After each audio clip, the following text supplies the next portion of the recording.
Kiev, Russian Empire, May 1909. The morning air was thin, sharp, and cold. In a quiet university workshop, the sound of saws and metal echoed through the walls. Most students were following the syllabus: simple engines, turbines, rail systems. But in the far corner, one young man worked on something no textbook mentioned: a contraption of wood, wires, and dreams. It wasn't supposed to exist. His name was Igor Sikorsky, a 19-year-old student who didn't believe in the word impossible. At that time, human flight was barely more than a rumour. The Wright brothers had flown in America only 6 years earlier, a fragile, trembling flight of a few hundred feet. Across Europe, aviation was a playground for the rich. Silk scarves, champagne, and fragile machines that crashed more often than they flew. But Sikorsky wasn't chasing glamour. He wasn't building to be photographed. He was building because he believed flight was destiny. He came from a family of thinkers, not pilots. His father, a psychiatrist, taught logic and reason. His mother, secretly passionate about science, taught him something else: faith in human potential. While other boys chased kites, Igor built model propellers out of scrap wood, watching how air could be bent, twisted, tamed. He saw not toys, but principles, invisible forces waiting to be understood. When he saw a drawing of Leonardo da Vinci's ancient helicopter sketch, a question stuck in his mind. If Leonardo imagined it, why can't I make it real? By 1908, that question had consumed him. He dropped out of his comfortable university studies, gathered a few friends, and started building what he called a machine that could rise like a bird. The first prototype looked ridiculous: a cross of two wooden rotors powered by a tiny engine. It lifted for just a few seconds before smoke filled the air and the frame snapped apart. The crowd laughed, but Igor didn't. He simply took notes. He understood what the others didn't: that every failure was data. Every fall was a step closer to stability. He rebuilt, tested again, failed again, dozens of times. Each time the blades spun higher, steadier. Each time his understanding grew deeper. By 1910, he realized the world wasn't ready for vertical flight. The engines were too weak, the materials too heavy, so he turned sideways and literally. He would master the horizontal flight before returning to the dream of vertical lift. With that decision, he built his first airplane, the S-2, then the S-5, each one a refinement of the last. The cold Ukrainian air became his laboratory, his tools, logic, patience, and intuition. By 1912, his name had reached the Russian Imperial Army. They offered him something extraordinary: a factory, a team, and total creative freedom. At 23, he was no longer just a dreamer. He was the chief engineer of the Russian Baltic Railroad Car Works Aviation Division. There he designed a monster that defied the era: the Ruski Vityaz, the world's first four-engine airplane. When it lifted off in 1913, crowds gasped. No one believed something that heavy could even leave the ground. Journalists wrote that it challenged reason itself. While Europe prepared for war, Sikorsky was proving that the sky was not chaos. It was mathematics. He built not for spectacle, but for endurance. His philosophy was simple: aviation is proof that, given the will, we have the capacity to achieve the impossible. But as his aircraft climbed higher, his country was collapsing below him. Revolution was spreading. The factories that once built dreams were now building weapons. And the man who wanted to lift humanity upward would soon be forced to flee from the very nation he had helped to rise. Before the war, before exile, before the helicopter that would define him, there was only wood, wind, and a relentless will to go up. If you're still watching, make sure to like this video and subscribe. It helps us keep telling real stories about the engineers who shaped our world. Would you have kept building after watching your dream fall apart dozens of times? Paris, 1919. The Great War was over, but the continent it left behind was barely alive. Cities were scarred, empires dissolved, and the air itself felt heavier, filled with loss. Among the thousands of displaced men wandering through Europe was one quiet engineer from Russia, Igor Sikorsky, once chief aircraft designer of the Tsar's empire, now stood alone in Paris with nothing but a few notebooks and fading photographs of planes that no longer existed. In cafes, people no longer spoke of invention or ambition. Their conversations were about survival, how to find food, shelter, and meaning in a world that had stopped believing in progress. For Sikorsky, this silence was worse than poverty. He realized that Europe, once the birthplace of flight, had forgotten how to dream. He searched for work, in France, Britain, even Germany, but found only rejection. "We already have too many airplanes," one factory owner told him. "We need roofs and jobs, not more machines." That was when Sikorsky made his decision. He would leave. He would go to a country that still believed in the impossible. In 1919, he bought a one-way ticket to New York City. He had no family waiting, no money, and only a few words of English. But as the ship entered the harbour and the Statue of Liberty appeared through the fog, he whispered to himself, "Here, I begin again." The first years in America were merciless. He lived in a small rented room in Brooklyn, teaching mathematics to Russian immigrants to pay for food. By day, he walked the streets of Long Island, watching planes take off from rough dirt airfields, studying every movement. By night, he lectured about the future of aviation to small audiences in church basements, not selling blueprints, but hope, and hope listened. One evening, among the audience sat a man who would change everything, Sergei Rachmaninoff, the world-famous pianist and fellow Russian exile. After the lecture, Rachmaninoff approached Sikorsky and asked, "Do you truly believe you can build again?" Sikorsky answered, "Yes, all I need is an engine, a workshop, and faith." A week later, Rachmaninoff handed him a check for $5,000, a small fortune at the time. It wasn't just money, it was a spark. With that, Sikorsky rented an old chicken barn on Long Island and hung a hand-painted sign, Sikorsky Aero Engineering Corporation. There was no staff, no investors, no modern tools, only determination. He and a few friends built the first frame by hand, shaping metal with hammers and sandpaper, scavenging parts from junkyards. Neighbours thought he was building a boat. But on the morning the S-29A rolled out of the barn, everyone realised he was building the future. The twin-engine aircraft could carry 16 passengers, none for us, and 1,400, unheard of at the time. On its first flight in 1924, it climbed steadily into the sky over Roosevelt Field. For Sikorsky, that flight was not just a test, it was resurrection. Soon he moved his small company to Connecticut and merged it with United Aircraft. But the Great Depression hit, and most engineers gave up. Factories closed, investors disappeared. Sikorsky refused to stop. "Nothing valuable," he said, "is ever built in comfort." He built seaplanes, mail carriers, and passenger aircraft that connected continents. The S-42 Clipper became a symbol of elegance and endurance, carrying Pan-American passengers across oceans. Sikorsky was now the immigrant success story, the man who rebuilt his dream from ashes. Yet one design never left his mind, the machine he had begun in his youth, the helicopter. 2 decades after his first failure, technology had finally caught up with his vision. Stronger engines, lighter materials. Now it could be done. In 1938, he began building a new prototype, the VS-300. It was small, awkward, and looked nothing like the sleek airplanes dominating the skies. Even his colleagues doubted him. "Fixed-wing aircraft will rule forever," they said. Sikorsky simply smiled. "Perhaps, but this one will do what none of them can. It will rise."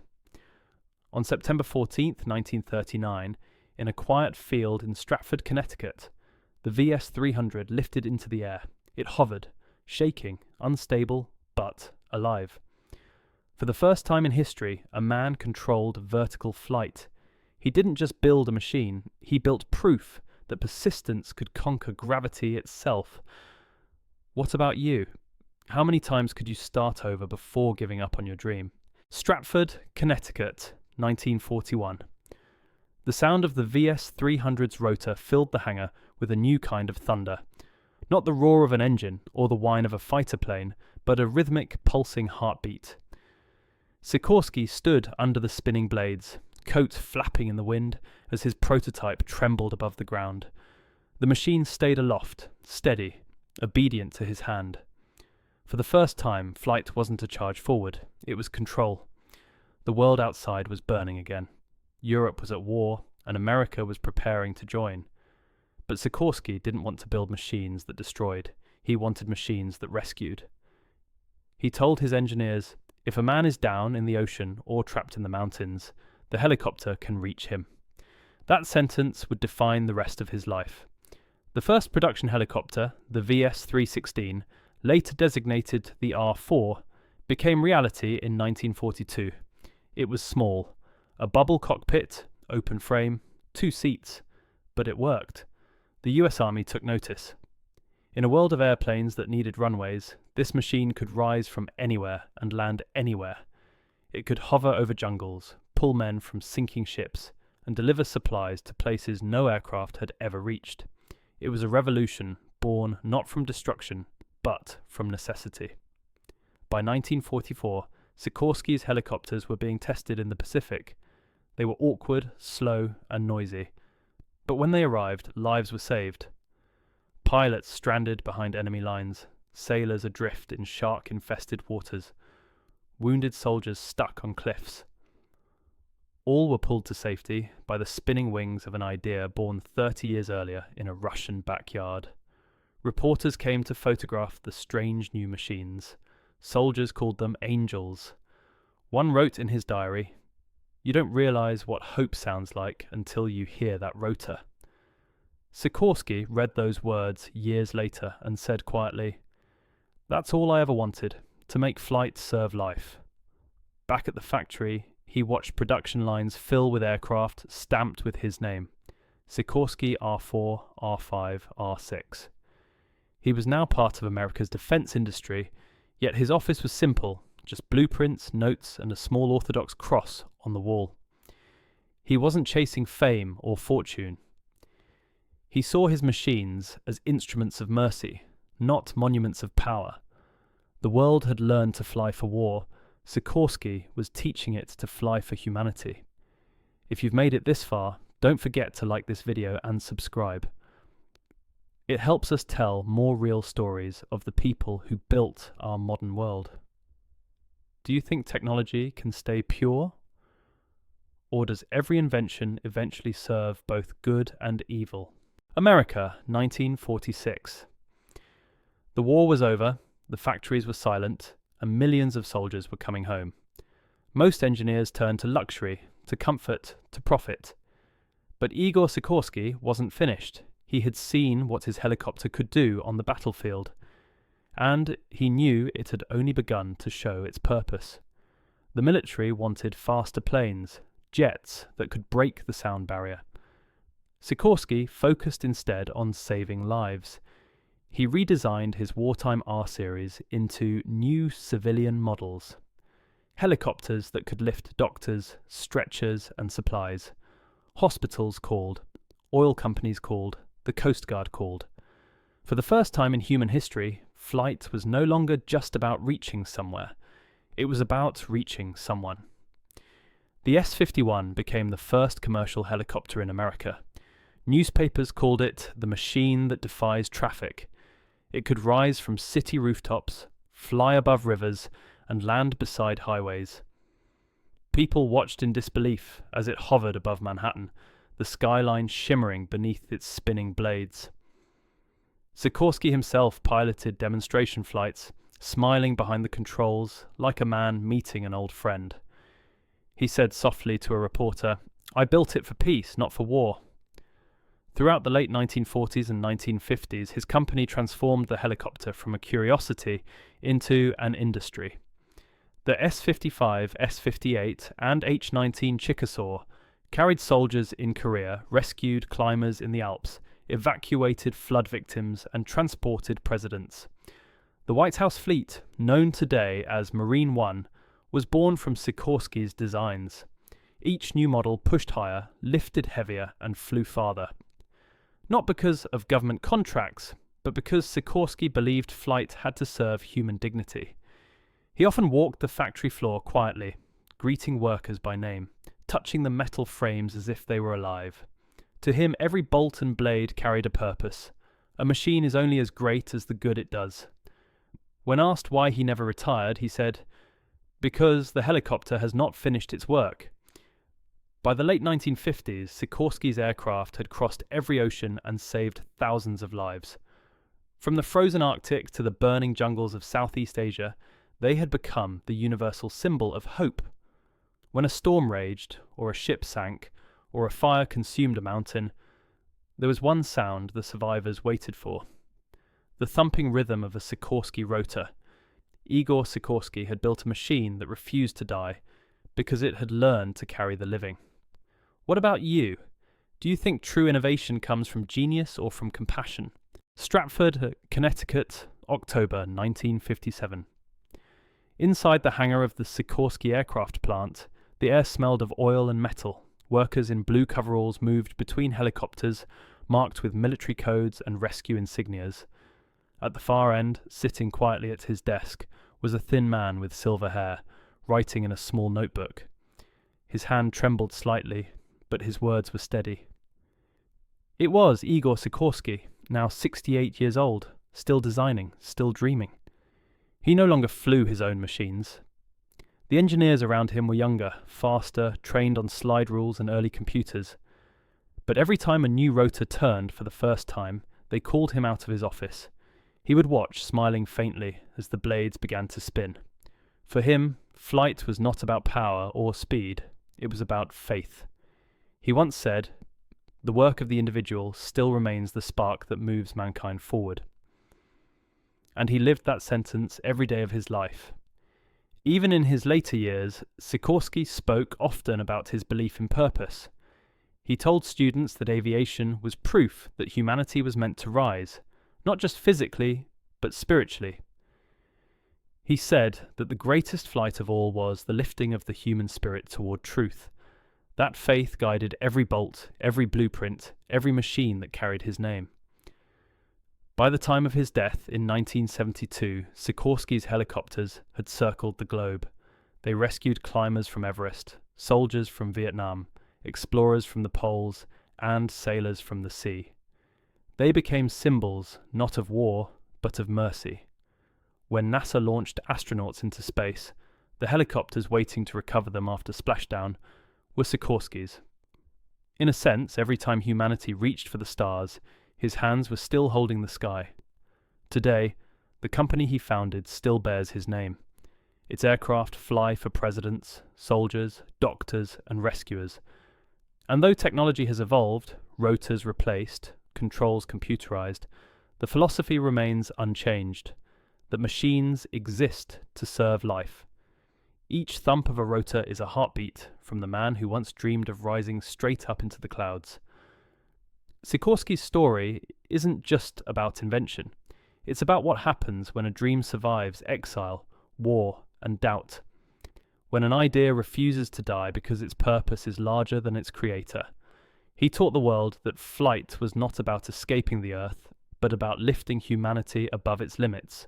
So the next time you look up and see a helicopter cutting through the air, remember this. It's not just a machine, it's a promise kept. What do you think? If Sikorsky could see how his invention is used today, would he be proud of what we've done with it?